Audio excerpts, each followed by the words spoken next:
이번 시간에는 지난주에 이어서 데이터베이스에 대한 기본적인 개념인 객체관계 모델에 대해서 이해하는 시간을 가져보도록 하겠습니다. 객체관계 모델은 데이터베이스를 조금 더 효과적으로 표현하기 위해서 사람들이 어떤 물체에 대해서 어떤 방식으로 이해하는지를 알기 위해 인지를 하는 방식, 그 다음에 존재를 인식하는 방식부터 시작해서 어떻게 하면 데이터라는 것을 좀 더 체계적으로 정립할 수 있을까라는 논의 끝에 만들어진 모델이고요. 객체관계 모델이라는 것을 설계를 해서 사람들이 실제 삶에서 필요한 데이터를 어떤 형태로 그려서 프로그래머들에게 전달해주기 위한 하나의 어떤 그 표현 방식으로서 객체관계 모델을 설계를 하게 됩니다. 잠시 후부터는 여러분들이 동그라미, 세모, 네모를 많이 보게 되실 텐데요. 랭귀지, 언어를 우리가 사용함으로써 사람들끼리 커뮤니케이션 하는 것처럼 이런 객체관계 모델에서는 도형을 사용을 해서 이런 요소들이 필요하다라고 이제 그림을 그려서 전달을 합니다. 그래서 객체관계 모델링을 전문적으로 다루고 있는 경영 정보 시스템 분야에서는 사실상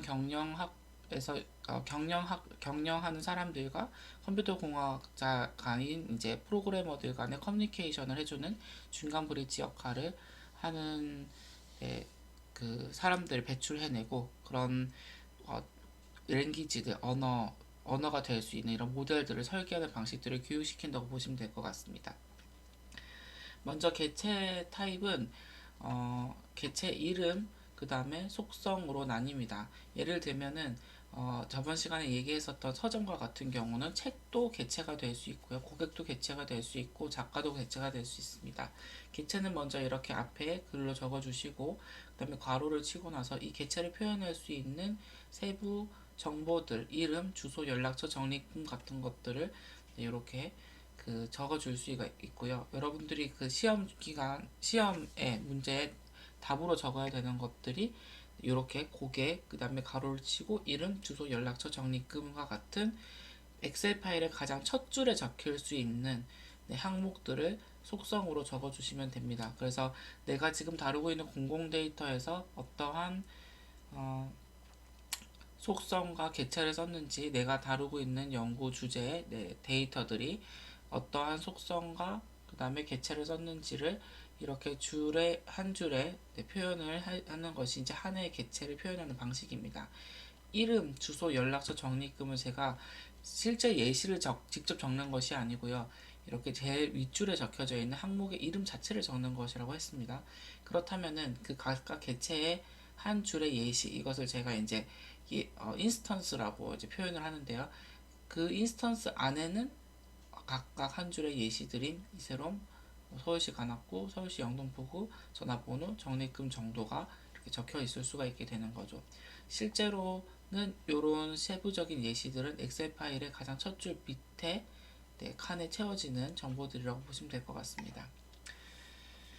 이 애트리뷰시라고 하는 그 괄호 안에 있는 속성들은요, 사실상 속성이 여러 개로 나뉘어질 수도 있고, 그 다음에 복합적인 형태를 가지고 있어서 분해 가능한 형태로 있을 수도 있습니다. 혹은 유도 속성이라는 것들도 있을 수 있는데요. 단일값 속성, 다중값 속성, 단순 속성, 복합 속성이 어떤 것인지 먼저 확인을 하고 유도 속성이 뭔지 잠깐 얘기를 하고 넘어가도록 하겠습니다. 먼저 단일값 속성은 단 하나의 값만 가질 수 있는 속성이라고 할 수 있습니다. 고객 개체의 이름이라든지 적립금 같은 것들이 단 하나의 속성입니다. 통상적으로 사람에겐 이름이 하나 있습니다. 물론 집에서 쓰는 애칭이라든지 아니면은 이름을 바꿨다라고 해서 내가 이름을 두 가지를 사용할 수도 있지만 사회 통상적으로는 쓸 수 있는 이름은 한 가지로 보면 됩니다. 그리고 그 한 명의 고객에게 딸려있는 적립금이 여러 개로 다분화되어 있지 않고요. 한 명에게는 한 적립금만, 한 수치의 적립금만 적립이 될 수 있게 되어 있습니다. 그래서 고객 개체의 이름, 적립금 같은 경우는 단 하나의 값만 가질 수 있는 단일값 속성이라고 보시면 됩니다. 그리고 저희가 데이터베이스를 만들고 구축하는 가장 큰 목적과 이유 중 하나는 한 개의 칸 안에 다중값이 들어있는 형태의 설계가 너무 많기 때문에 나중에 단일 값으로 처리하는 것이 굉장히 힘들어져서 이 모든 것을 단위값 형태로 만들기 위해서 데이터베이스를 설계를 할 수도 있습니다. 하기도 합니다. 물론 이제 디자인하는 사람의 의도에 따라서 그러지 않을 수도 있지만, 그래서 단일값 속성을 지향하는 것이 데이터베이스의 구조라고 보시면 될 것 같습니다. 다중값 속성의 경우는 책의 저자 같은 경우 한 명이 책을 쓰지 않았을 경우도 있지 않습니까? 그럴 때는 여러 개의 값을 가질 수가 있습니다. 그래서 그 엔터티 릴레이션십 다이어그램 객체 관계 모델에서는 이렇게 두 개 이상의 값을 가질 수 있는 경우에는 이중 타원을 사용하기도 하는데요. 실제로 데이터베이스에서 이것을 표현하려고 하면은 정보가 너무 여러 개가 한 칸에 들어가기 때문에 정보를 처리하는 것이 어렵습니다. 따라서 이중 타원의 표현들은 이후에는 데이터를 직접 설계할 때는 전부 다 이중 타원이 하나인 것으로 단일 값인 것으로 변형을 해줍니다. 저자가 여러 명일 경우에는 실제로 나중에 엑셀 표처럼 그 설계를 할 때는 저자 1, 저자 2, 저자 3이라고 해서 최대 많은 저자가 포함되어 있는 책을 기준으로 해서 저자를 확산시킬 수 있게끔 여력을 두도록 합니다. 혹은 이제 저자를 한 번에 사용하지 않고 그런 저자랑 책을 매칭해주는 방식들도 있는데요. 이런 것 구체적인 설계 방식 같은 경우는 데이터베이스 수업 시간에 보다 상세하게 배우도록 하겠습니다. 그래서 고객의 경우 고객 아이디는 단 하나의 유일한 값이고요. 고객명도 유일한 단일 값이라고 한다면 어떤 사람들은 연락처를 두 개를 가지고 있을 수도 있습니다. 그래서 연락이 시급하게 꼭 필요한 경우 두 가지 연락처, 세 가지 연락처를 다 쓸 수도 있기 때문에 연락처 같은 경우는 이렇게 선을 두 개를 거두기도 합니다. 단순 속성과 복합 속성의 경우는 단순 속성을 조금 더 지향합니다. 예를 들어서 책 개체 이름이라든지 혹은 책 개체 ISBN 번호 혹은 가격과 같은 경우는 더 이상 이 가격을 분해를 한다든지 책 이름을 더 세부적으로 분해할 수는 없습니다. 혹은 적립금 같은 경우도 단순 속성으로 의미를 더 이상 분해할 수는 없습니다. 그래서 단순 속성은 거의 단일 속성과 같은 의미를 가지고 있습니다. 그렇지만 복합 속성의 경우는 고객의 주소 같은 속성, 도, 시, 그다음에 동, 우편번호 같이 여러 개의 정보들을 한 번에 포함하고 있을 경우에 복합 속성이라고 합니다.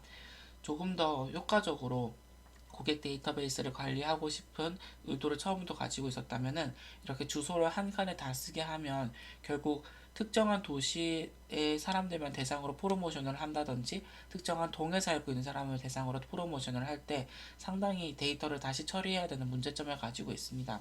그래서 처음부터 우리 회사는 고객을 지역별로 프로모션 할 일이 상당히 많기 때문에 고객의 데이터를 이렇게 받을 때 주소를 도, 시, 동을 나눠서 이제 하나씩 하나씩 입력하도록 합시다라고 데이터베이스를 설계할 때부터 의도를 가지고서는 복합 속성을 단일 속성으로 나눠서 정보를 수집할 수도 있습니다.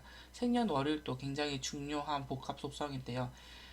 나이가 몇 살이냐라고 데이터를 모으는 것이 가장 잘못된 그리고 가장 단순화된 질문이라고 보시면 될 것 같습니다. 나이가 몇 살이냐는 몇 년만 지나면은 나이가 변하기 때문에 데이터베이스를 다시 다 업데이트 해줘야 되는 문제점이 생깁니다. 그래서 데이터베이스에 대한 이해를 하고 있다면 당연히 태어난 연도를 데이터로 먼저 수집을 할 거고요. 그리고 예를 들면은 뭐 케이크를 프로모션 한다라고 했을 때 그 연도에 태어난 사람들에게 전체 프로모션 하는 것은 의미가 없습니다. 9월에 태어난 사람에겐 9월에 프로모션을 하고 8월에 태어난 사람에게는 8월에 프로모션을 하는 방식으로 그 특정 월에 프로모션을 해야 되는 그 특성을 가지고 있는 제품의 경우에는 연과 월과 일을 따로따로 수집을 해 주어야지 이후에 생년월일을 다시 분석해서 데이터를 나눠서 데이터를 사용할 일이 상당히 적게 되는 겁니다. 이 모든 것들이 사실상 데이터를 어떻게 추출할 것인지랑 연결이 되어 있고요. 그리고 추출 가능하도록 만들어 두는 것이 가장 단순하게 만들어 두는 것이 데이터를 보다 빠르게 프로세싱하는 방식이기 때문에 데이터베이스를 처음부터 잘 설계를 해야 되는 것이고, 복합 속성이 무엇인지 단수 속성이 무엇인지에 대한 이해를 좀 하고 있으셔야 됩니다. 그리고 유도 속성 같은 경우는 계속 속성 값이 바뀌는 것을 의미합니다. 그래서 예를 들면은 책의 원 가격이 뭐 15,000원이라면은 할인율은 계속 바뀔 수 있습니다. 특히 쿠팡과 같은 경우는 같은 제품도 아침과 저녁 어떤 지역에 사는지에 따라서 전부 할인율이 다릅니다. 그럴 경우는 계속 바뀌는 가격을 계속 데이터에 업데이트를 할 수가 없기 때문에 결국 원 가격은 하나로 적어 두고요. 그리고 나서는 시간대별로 변경되는 그 할인율을 결국에는 곱해서 실제 가격은 계산을 통해서 도출을 하고 데이터베이스 안에 저장은 해두지 않는 형태로 두게 됩니다. 그것이 유도 속성이고요. 유도 속성은 결과적으로는 데이터베이스에 기록이 되는 것이 좀 의미가 없다라고 보시면 될 것 같습니다. 원 가격이 아니라 원 가격에서 곱하기 퍼센테이지 할인율이 퍼센테이지가 적용이 돼서 실제로 유도해야 되는 가격 속성, 현 시간의 가격 속성이 유도 속성이라고 보시면 될 것 같습니다. 실질적으로 데이터베이스를 구축을 하고 그 다음에 제품을 다루기 시작할 경우 가격을 어떤 방식으로 데이터베이스화 해야 되는지에 대한 고민이 상당히 많습니다. 실제로 실시간으로 데이터가 가격이 계속 바뀌는데 가격이 바뀔 때마다 어떤 지역의 사람들이 어떻게 반응할지 결제까지 이어지는지 장바구니까지만 담는지 아주 빠르게 계산을 해야 되는 경우에는 사실상 시간대별로 가격이 어떻게 바뀌는지를 다 기록을 해두는 것이 보다 빠르게 프로세싱을 할 수 있는 방법입니다. 그런데 가격이 어떻게 바뀌는지에 대한 기록이 그렇게 크게 필요하지 않는 회사라든지 혹은 가격이 아주 빠르게 바뀌어서 빠른 가격의 변화가 그렇게까지 중요한 분석의 대상이 아닐 경우에는 일일이 가격을 모두 다 입력해둘 필요는 또 없습니다. 그래서 데이터베이스의 가장 핵심은 계속 이렇게 암기 과목만 공부하시는 분들에게 힘들 수도 있는데요. 결국에는 직접 작성하는 본인들이 어떤 계획 하에서 작성하는지 그 디자이너의 의도에 따라 달려 있다. 그것이 데이터베이스의 핵심이라고 보시면 될 것 같습니다. 따라서 데이터베이스를 잘 디자인하는 사람과 아니게 디자인하는 사람이 나뉠 수가 있게 되는 거죠. 생년월일과 같은 경우는 이렇게 복합 속성이라서 나뉘어질 수 있다. 그리고 실제로 나중에는 그냥 이렇게 생년월일 안에 동그라미 3개를 그리는 것이 아니고 년, 월, 일 동그라미 따로 그려지게 됩니다. 그리고 중요한 속성 중 하나가 키 속성입니다. 각 인스턴스, 각 한 줄 한 줄을 구분해낼 수 있는 가장 고유한 정보들이라고 보시면 될 것 같고요. 여러분들의 학번 혹은 주민등록번호 같은 것들, 여권번호 같은 것들이 키 역할을 합니다. 그리고 경북대학교 안에 있는 서점에 고객이라고 할 경우 다른 서점에도 똑같이 M001이라는 사람이 있을 수 있지만요. 적어도 이 서점 안에는 M001이라는 사람이 한 명밖에 없을 수밖에 없게 고객 아이디를 부여를 합니다. 그래서 내가 직접 만드는 아이디도 될 수 있고요. 혹은 내가 그냥 결제를 하고 그냥 등록을 했을 때 이름만 등록했을 때 저를 이제 지칭하기 위해서 시스템 안에서 아이디를 부여를 할 수도 있습니다. 물론 그 아이디를 제가 외우고 다니지 못하기 때문에 고객 확인을 할 때 제 핸드폰 번호 뒷자리 정도를 물어보고요. 핸드폰 번호 뒷자리가 겹치는 경우는 제 이름까지 포함을 해서 이 사람이 진짜 그 사람이 맞는지를 확인을 합니다. 그래서 키 속성은 그 한 줄 한 줄의 예시 인스턴스에 를 구분해 줄 수 있는 가장 고유한 정보이기도 하지만요. 2가지 정도의 속성을 합쳐서 키를 만들기도 합니다. 아까 말했듯이 고객 아이디를 쓰지 않을 경우에는 고객명과 고객의 핸드폰 번호를 2가지를 조합을 해서 키를 사용할 수도 있습니다. 그리고 표현할 때는 이렇게 밑줄 쫙 그어서 표현을 합니다. 그리고 관계라고 하는 것은요, 각각의 개체들은 결국에는 어떤 방식으로든 이렇게 연결이 돼 있을 수 있다고 하는 디자인 형태입니다. 이게 이제 고객은 결국에는 책을 구매를 하기 때문에 이 사람이 고객으로 등록이 될 수도 있고요. 책을 한 번도 사지 않았지만 그냥 회원 번호를 발급받고 고객으로 가입만 할 수도 있습니다. 그래서 책은 다음에 살게요. 근데 오늘은 고객 가입만 하겠습니다. 라고 하면은 구매하다의 구매 일자나 결제 방식이 네, 그 정보가 없게 됩니다. 널 값을 가지게 됩니다. NUNN 널 값. 이렇게 널 값을 가진 사람들, 특히 이제 고객으로 등록은 했으나 구매를 하지 않은 사람도 우리의 고객으로 볼 것인가, 혹은 반드시 책을 구매를 해야지만, 네, 그래서 구매일자가 있고 결제 방식이 있어야지만 우리의 고객으로 볼 것인가도 결국 디자이너가 네, 계획한 바대로 디자인해 주시면 됩니다. 여기에서는 고객은 책을 구매한다라는 릴레이션십을 가지고 있고요. 그리고 구매한다라는 이 행위는 마름모 형태로 표현이 됩니다. 그래서 학교는 상당히 이것보다 사실 더 복잡한 형태로 구성이 되어 있긴 한데, 교과목은 사실 전공에서 관리를 하는 것이고요. 그리고 교과목들은 001분반, 002분반으로 나뉘어져 있기 때문에 섹션에 배정이 되고요. 이 데이터베이스나 이제 경영 데이터 분석과 같은 하나의 교과목 001분반을 학생이 수강을 하는 겁니다. 그리고 학생은 책을 대여할 수도 있고요. 그리고 학생은 지도교수의 관계가 지도하다라는 관계로 형성되어 있을 수도 있습니다. 그리고 전공에 소속되기도 합니다. 이렇게 해서 이렇게 큰 네모들이 각각의 개체라고 보시면 될 것 같습니다. 학생, 도서, 교수, 교직원, 전공, 교과목, 섹션 등등이 이제 개체가 되고요. 그리고 이 개체에는 각각 다른 속성들이 이렇게 있습니다. 예를 들어 전공 같은 경우는 전공 번호가 있을 겁니다. 여러분들이 MG, MT 같은 그 교과목 수강 신청을 할 때 제일 앞에 보여지는 교과목 번호가 제일 앞부분의 네 자리가 학과의 전공 번호입니다. 그리고 전공명, 학점명, 전원수 등이 정보가 있습니다. 그다음에 학생은 학번, 이름, 주소, 전화번호가 있고요. 지도교수 번호도 이제 배정받을 수 있습니다. 그리고 교수의 경우 교수는 교직원 번호가 있고요. 그리고 이름, 주소, 전화번호, 전공 번호가 또 배정이 받을 수가 있습니다. 학생과 교수는 지도하다라고 배정이 되어 있고요. 지도 학생이 입학하는 연도에 바로 배정되지 않는다면은 매년 다른 몇 년도부터 이 학생이 배정됐었는지 지도하다도 특정 연도가 같은 속성으로 들어올 수도 있습니다. 하지만 대다수의 경우 그냥 학생은 입학하는 동시에 지도교수 번호를 배정받는 경우가 다수라서 그냥 이렇게 연결만 되어 있고, 여기에 있는 교직원 번호가 이 지도교수 번호가 됩니다. 그래서 이후에 그 데이터베이스를 실제로 배운다면 여기서 여기까지 이렇게 선을 그어주기도 합니다. 전공의 경우는 학생이 소속되고요.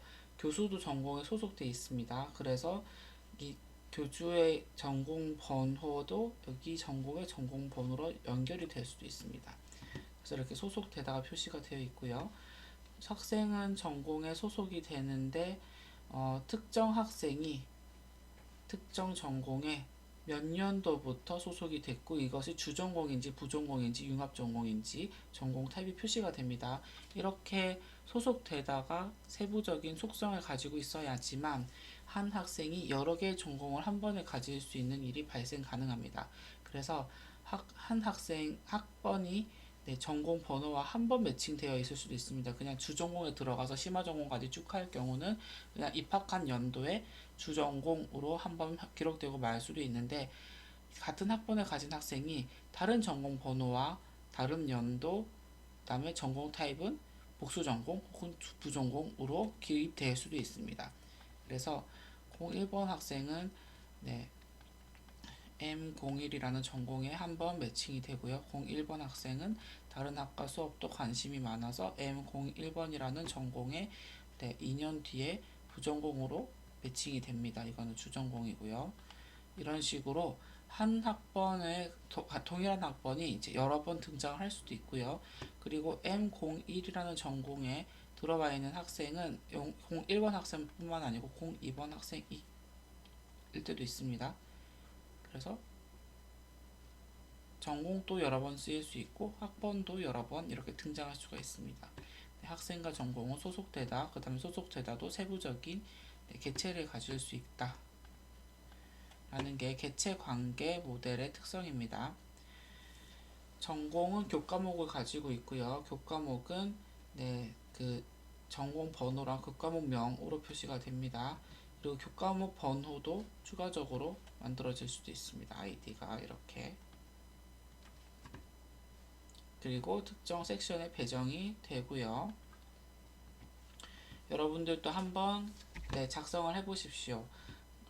굉장히 짧게 간단하게 작성을 해볼 수가 있는데 작성해본 사람과 아닌 사람이 차이가 납니다. 그래야지 그 중간고사를 작성한다든지 아니면 기말 과제를 한다든지 할 때 다 이렇게 개체 관계 모델을 작성을 할 수 있기 때문에 한번 시간을 내서 도서에는 도서 아이디, 도서 이름, 또 어떤 정보들이 이렇게 속성으로 들어갈 수 있을지, 그리고 학생이 대여를 하는 순간 대여랑 관련된 아이디가 만들어지고요. 대여 일자 뭐 이런 것 속성들이 만들어질 겁니다. 그래서 이것들을 한번 표시를 해보시면 좋을 것 같습니다. 그리고 요구사항을 분석을 해서 데이터베이스를 이제 그리는 작업에 들어갑니다. 요구사항은 실제로 어떤 방식으로 데이터가 쓰일지에 대해서를 상세하게 적는 것을 말하고 하고요. 이 명세서를 가지고서는 개념적 설계를 하게 됩니다. 그리고 개념적 설계를 아까 봤던 이제 엔티티 릴레이션십 모델로 간략하게 먼저 설계를 해두고 나면은 그것을 크로스프 모델이라고 하는 논리적 설계 단계로 넘겨서 설계를 하고요. 그리고 컴퓨터 공학을 전공하신 분들이 코딩을 통해서 물리적 설계를 하게 됩니다. 먼저 개념적 설계에서는 요구사항에 대해서 이제 그 구조를 표현을 하는 건데 개념적 모델링이라고도 하고 엔티티 릴레이션십 모델을 많이 사용을 합니다. 그리고 주요 작업에서는 중요한 개체가 무엇인지, 그 다음에 중요한 개체의 주요 속성들이 무엇인지를 먼저 이렇게 계략적으로 추출을 해내고, 그 다음 속성과 속성, 개체와 개체 간의 관계가 어떻게 형성될 수 있는지에 대해서 표시를 해보는 것이 개념적 설계의 목적이라고 보시면 될 것 같습니다. 그리고 개념적 설계에서는 먼저 주어진 그 명세서에서 무엇이 개체가 될 수 있는지, 무엇이 속성이 될 수 있는지, 무엇이 키가 될 수 있는지 선별을 하는 게 가장 초기 단계에서 할 수 있는 작업입니다. 그리고 나서 각 개체와 개체들 간의 관계를 형성을 해주고요. 이것을 ER 다이어그램으로 표현을 합니다.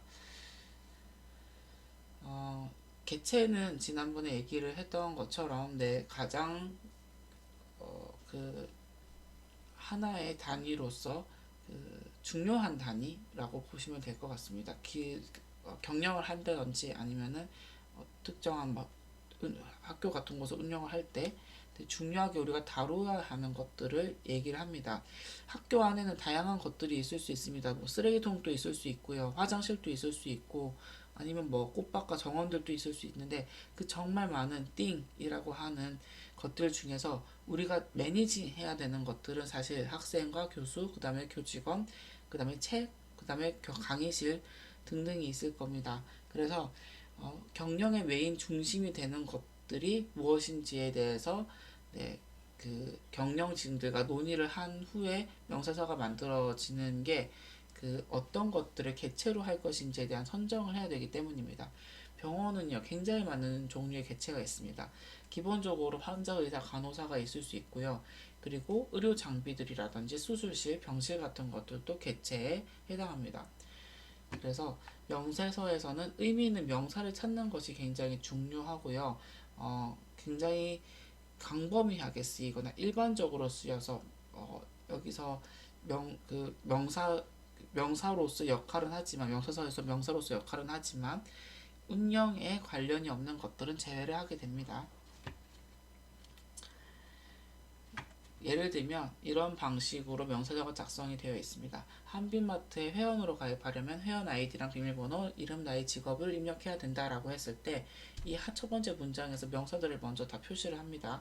그리고 나서 한빛마트라고 하는 곳의 데이터베이스를 만드는 것이기 때문에 한빛마트는 이 데이터베이스를 보유하고 있는 곳이라서 한빛마트 자체는 데이터베이스화 하지 않습니다. 그리고 한빛마트의 전화번호라든지 이런 것들도 이 마트가 직접 나머지 데이터들을 관리를 하는 것이지, 한빛마트가 지점별로 되게 여러 개가 있어서 한 300개 정도의 지점이 있다라고 하면 한빛마트 무슨 점도 데이터베이스화 될 수 있겠지만 데이터 자체를 다루고 있는 이 마트는 데이터베이스화 하지 않습니다. 그렇다면은 한빛마트는 개체에서 빠지고요. 회원 아이디, 비밀번호, 이름과 나이, 직업, 이 나머지 모든 것들은 더 이상 의미를 가지거나 분해될 수 없는 것들입니다. 그럼 대충 속성 정도가 될 수 있겠구나라고 표시를 해두면 좋고요. 그리고 속성을 가지고 있는 중요한 매니징의 대상인 회원이 개체가 됩니다. 그리고 등급, 적립금 같은 그 명사들도 있고요. 회원 아이디로 회원을 식별한다라고 하는 세 번째 문장도 있습니다. 회원 아이디는 회원을 식별하는 것이기 때문에 키라고 보시면 될 것 같습니다. 그래서 회원이라고 하는 개체에 내가 5가지의 속성이 있다면 회원 아이디가 키라서 실제로 밑줄 쫙 그어줘야 되는 키는 회원 아이디입니다.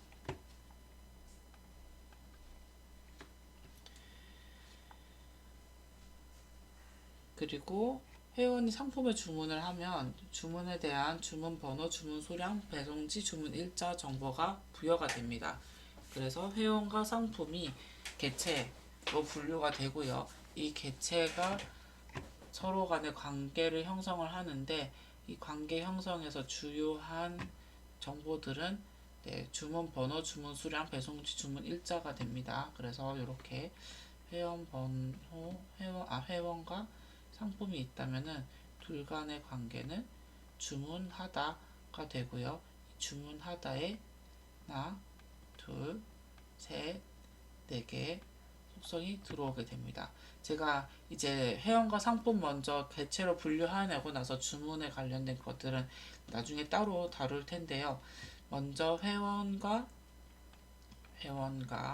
프로덕트, 상품, 커스터머라고 하죠. 커스터머와 프로덕트 간의 관계를 표현하는 것이 이런 마르모꼴로 만들어지는 거고요. 그래서 이 문장에서 주문과 관련된 것들은 사실상 주문하다, 오더에 대한 내용이기 때문에 상품에 대한 속성이나 회원에 대한 속성이 아닙니다.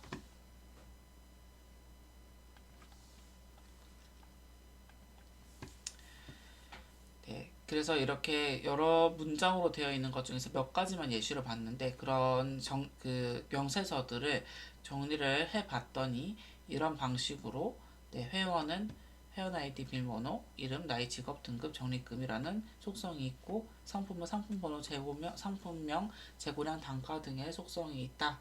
그래서 이렇게 4가지의 개체가 4가지의 속성을 가지는구나 라는 것들을 확인을 할 수 있었다라는 것이 명세서의 모습입니다. 나중에 명세서 한번 예시로 올려드릴 수도 있고 사실 저희 수업의 메인은 아니기 때문에 이런 것들로 이렇게 데이터베이스의 개체랑 속성을 나누는구나 이해만 하고 계셔도 괜찮습니다. 그리고 여기서 그림으로 그리면 이렇게 동그라미랑 네모로 그림을 그릴 수 있는 거고요. 회원 아이디, 상품 번호에다가는 밑줄짝을 쳐줍니다. 그리고 제조업체 게시글도 밑줄짝이 쳐집니다. 이런 방식으로 그 개념적 설계를 하고 나면은 이제 릴레이션을 형성하게 됩니다. 릴레이션은 그 개념적 설계를 한 것들에 대해서 논리적 설계라고 해서 그 릴레이 관계라고 했던 마르모꼴을 삭제를 하고 이 모든 마르모꼴들까지도 데이터베이스화 시키는 것을 의미합니다. 예를 들면 여기에서 전공과 학생 사이에 마르모꼴인 릴레이션십 소속되다도 사실은 특정한 속성을 가질 수밖에 없습니다. 그러면 엑셀 파일로 보자면은 마르모꼴이라고 해서 엑셀 파일의 형태가 달라지는 건 아닙니다. 그래서 그냥 전공과 학생을 매칭시켜주는 소속이라고 하는 테이블을 하나 더 만들게 되는 것이거든요. 그런 어떤 것들이 진짜 테이블이 될 수가 있을지, 데이터베이스가 될 수 있을지를 조금 더 구체화시켜주는 작업을 논리적 설계라고 보시면 될 것 같습니다. 그래서 이 두 개가 커다란 개체들이 이렇게 서로 간에 연결이 될 수 있구나. 그리고 연결된 것들 중에서도 실제로 속성을 조금 더 요구하는 것들이 있다면 그것도 개체화시키는 작업들이 논리적 설계에서 해야 되는 일이고요. 따라서 릴레이션이라고 하는 이런 엑셀 파일에 표가 같은 것들을 하나, 두 개, 세 개 만들게 됩니다. 고객 릴레이션, 그 다음에 주문 릴레이션, 제품 릴레이션 같이 각 릴레이션의 제일 위에 칸에는 아이디, 이름, 주소 등등의 정보들이 적히게 되고요. 그 밑에 칸부터는 각각의 예시, 아이디 001번, 이름 홍길동, 주소 어디 살고 있고 핸드폰 번호 무엇이고 각각의 예시가 인스턴스로 들어갑니다. 그래서 데이터베이스에서 이제 그 다음 단계로 형성하는 것이 릴레이션이고, 릴레이션은 우리가 흔히 보는 엑셀 파일의 표랑 같은 형태를 가지고 있다. 그리고 방금 전까지는 관계에 대해서 배웠으나 이제는 관계란 표현을 쓰지 않고 관계조차도 속성에 들어가 있으면은 하나의 릴레이션으로 풀어준다라고 보시면 될 것 같습니다. 그래서 각각의 도서들이 들어가는 이 표와 같은 형태를 릴레이션이라고 얘기를 합니다.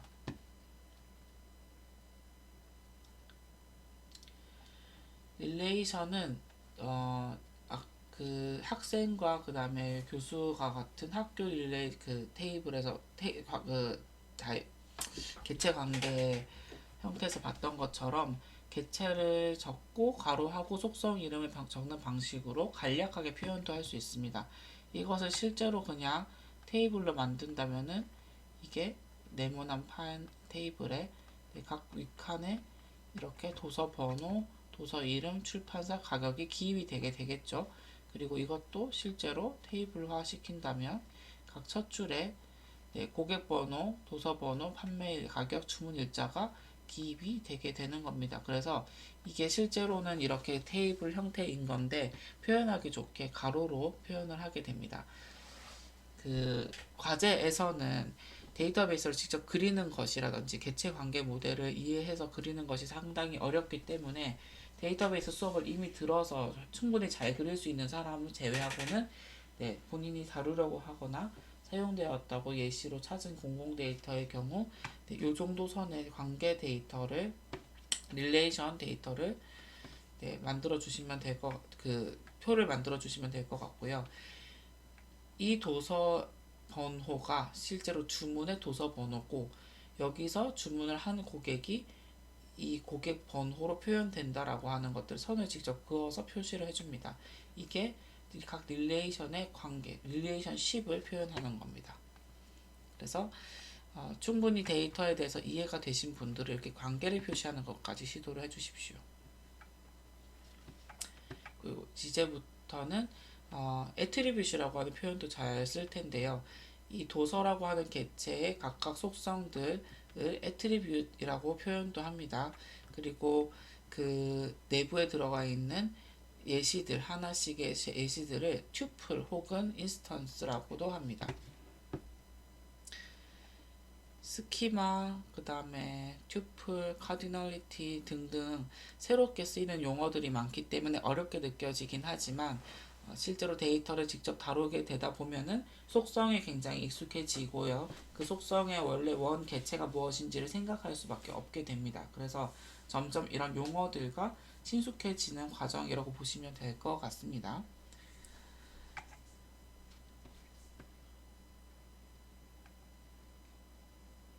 그래서 릴레이션, 테이블, 파일, 아니면은 인스턴스, 외연, 데이터 등등 정말 다양한 용어들이 데이터베이스를 표현하기 위해서 사용이 되고 있긴 한데요. 저는 여러분들한테 이제 한 가지 용어로서만 표현하는 것은 아니고 데이터 속에 예시들 아니면은 애트리뷰트 속성 제일 위에 있는 네, 그 틀에 적혀 있는 글자들 다양한 방식을 통해서 다양한 용어들로 여러분들과 커뮤니케이션 하려고 노력을 할 예정입니다. 그리고 가장 중요한 것은 여러분들이 데이터를 딱 켰을 때 이 칸 안에 들어갈 수 있는 정보가 딱 한 가지씩인 것이 가장 좋습니다. 피겨 교본, 콤마하고 피겨 기초 같이 적어줘서 이 한 칸 안에 책이 두 권이 들어가지 않도록, 그래서 한 저자가 한 칸 안에 한 명씩만 들어갈 수 있도록 최대한 데이터를 네, 그 분해해 주시고요. 그리고 만약 내가 찾은 데이터가 이 한 칸 안에 너무 많은 정보들이 들어가 있다고 하면은 첫 번째로는 데이터를 다 분해를 하던지, 두 번째로는 그 중에서 가장 의미 있는 것들만 추출을 해내던지, 세 번째 그 데이터를 버리던지. 전처리하는데 너무 많은 시간이 걸린다는 걸 또 의미합니다. 그래서 데이터가 굉장히 많이 있더라도 그것들을 다 전처리를 해서 한 칸 안에 데이터 하나씩 들어가는 형태로 만들어내서 분석하는 것이 목표이기 때문에 데이터를 구할 때는 가장 단촐하게 한 칸 안에 한 가지씩만 딱 데이터가 들어가 있는 것을 구하는 것이 목표라고 보시면 됩니다. 그리고 이렇게 한 칸의 내용들이 두 번 중복되는 것도 데이터베이스 구조를 위배하는 것입니다. 그래서 데이터를 나중에 분석을 하면서 직접 손으로 데이터를 직접 입력해 넣는 일들이 상당히 많을 텐데요. 그럴 때 내가 기본적인 그 데이터 구조상의 문제를 가지고 있진 않는지를 점검할 때 이 테이블을 생각해 내셔야 합니다.